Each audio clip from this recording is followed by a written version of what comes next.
Well, well, well, a general election in just 7 weeks' time. The Prime Minister's unexpected decision to call that snap election comes after months of Downing Street denying she would do that. Now she has. It means there are just 51 days left before we go to the ballot box, coming less than a year after the last big vote, the EU referendum. So how will London, a Labour city which voted to stay in the EU, react? Here's our political correspondent, Simon Harris. Asking voters for their verdict is always a gamble, but Theresa May clearly thinks it's a risk worth taking. I have just chaired a meeting of the Cabinet where we agreed that the government should call a general election. Mrs May said she was asking the country to back her over Brexit. It was with reluctance that I decided the country needs this election. But it is with strong conviction that I say it is necessary to secure the strong and stable leadership the country needs.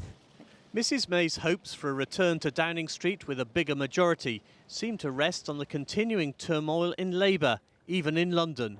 In 2015, London bucked the national trend. Labour won 7 seats. 12 months later, it chose a Labour mayor. But under Jeremy Corbyn's leadership, the party's opinion poll rating has collapsed. Some Labour MPs only elected 2 years ago now wonder if their parliamentary careers are about to end. There are 6 London seats where Labour MPs have majorities of less than 2,000, ranging from the most marginal, Ealing Central and Acton, to Westminster North. They'll all be on the Tory target list. And the Lib Dems will be hoping to recapture seats they lost in 2015, including Twickenham and Kingston and Surbiton, held by the Conservatives, and Bermondsey and Old Southwark, which was taken by Labour. There's a very real risk that Labour could see seats like Brentford, Ealing, Enfield North, Ilford North and Hampstead go either to Conservatives or, in the case of Hampstead, possibly a three-way battle with the Liberal Democrats. The most vulnerable Labour MP in London would appear to be Rupa Huck in Ealing, with a majority of just 274. As far as my own chances are in Ealing Central and Acton, I'm up for the fight. I'm relatively confident. I don't ever take anything for granted, but we can totally do this. Labour will be looking for comfort from the result of the EU referendum, when almost 60% of Londoners voted to remain. But that could also be fertile ground for the Lib Dems. Some parts of London voted very heavily for Remain, but currently have Labour MPs, and some of those Remain voters may wonder whether in fact the Labour Party did a very good job for them on that issue. Even with the Labour Party's problems, there are Conservatives hoping the Prime Minister knows what she's doing. Croydon's Gavin Barwell has London's tiniest majority, just 165. When you go around knocking on doors in Croydon Central, you meet lots of Labour voters who say they can't vote Labour with Jeremy Corbyn as leader of the party. So perhaps the London MP with most at stake on June the 8th is the member for Islington North, the current leader of the Labour Party. We're going out there to put the case of how this country could be run, how it could be different, how we could have a much fairer society that works for all. After repeatedly ruling out a snap election, today the Prime Minister executed a very unexpected U-turn. Simon Harris, ITV News, Westminster. OK, let's return to our main story tonight. The snap election called by the Prime Minister for June the 8th. Theresa May said she called it reluctantly, but said it is necessary to end uncertainty and stability in the run-up to Brexit. Our political correspondent, you heard from him earlier, he joins me now. An extraordinary day, extraordinary scenes here in Westminster. How important will London be to Theresa May? Do you know what really makes this election so intriguing, apart from the fact that no one saw it coming, is that none of the usual rules apply. It's the governing party, not the opposition party, which has the commanding lead in the opinion polls. London is regarded as a Labour city, yet tonight in London it's Labour MPs who are jittery. And then there's Brexit. Can Mrs May win over those traditional Labour supporters who voted to leave the EU? And can the Lib Dems make an amazing comeback off the back of the success of the Richmond Park by-election? Remember, they were almost annihilated in London in 2015.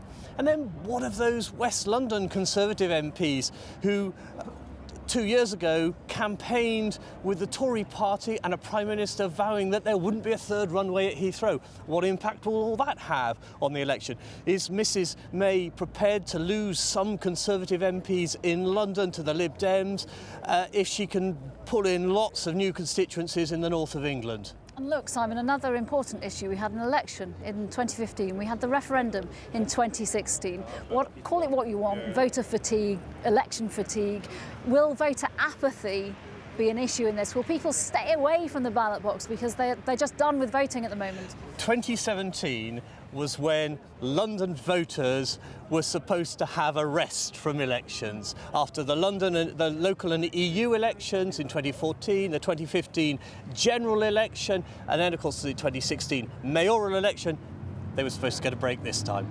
They're not getting one. Simon Harris, thank you. So the first day back after the Easter holidays started with a shock announcement. Now for all at Westminster and across the capital, a busy 7 weeks ahead. From all of us, bye-bye.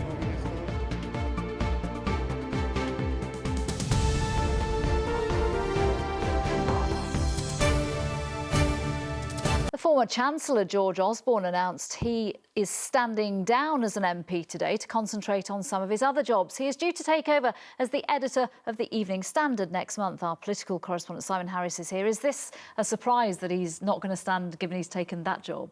I'm not sure it's part of his master plan. You'll recall he wanted to edit both the paper and stay as an MP. There was some suggestion that that would have given him an alternative power base to challenge the government over Brexit while still keeping open his options for a possible future Tory leadership bid. But all that changed when Theresa May called the snap election yesterday. Clearly, editing a newspaper in London and campaigning on the doorstep in his constituency in Cheshire at the same time was not going to be possible. I love this country and its openness and its diversity and its optimism, and those are the values that I've espoused as a member of the House of Commons and as Chancellor. But now I'm going to promote those values as the editor of a great British newspaper. I might be leaving the House of Commons for now, but I haven't given up on those values of openness, tolerance, diversity, enterprise, which make this country so great. Note the use of the words "for now." He's not ruling out the possibility of a political comeback. And of course, it will be interesting to see what stand the Evening Standard takes during the campaign. Will it back the Tories 100%, or will it take an alternative view? Simon, we'll have to wait and see. Thank you very much. Well, tonight, our political correspondent Simon Harris is hosting the late debate at Westminster for us, and he joins us now from the studios. And we've just mentioned Labour and the Conservatives, but you're focusing on the Lib Dems tonight. Yes, Charlene, on the late debate, I'll be talking to the 73-year-old hoping to be the comeback kid in next month's election. Just 2 years ago, Sir Vince Cable was kicked out of Parliament by the voters of Twickenham. But now he's one of a dad's army of veteran Lib Dems back in the front line. Like Simon Hughes in Bermondsey and Ed Davey in Kingston, he's hoping to reverse the result of the 2015 election. We're certainly up for it, and my party's, good morale. I mean, we were in a terrible position 2 years ago, but we've recovered very rapidly, and I think we're quite resilient. We've been through bad periods in our history before. But, rapid growth of membership. I think 8,000 new people have joined in the last 48 hours, winning local by-elections across the country, and, of course, Richmond Park in the next seat to mine. So morale is good, a lot of volunteers, a lot of enthusiasm. We're certainly up for the election. After that Labour rally in London today, we'll also be asking a panel of politicians whether Jeremy Corbyn is on a mission impossible. And how will this campaign differ from the last one? That's the late debate on ITV at midnight. Well, we'll surely be tuned in. Simon, thanks very much.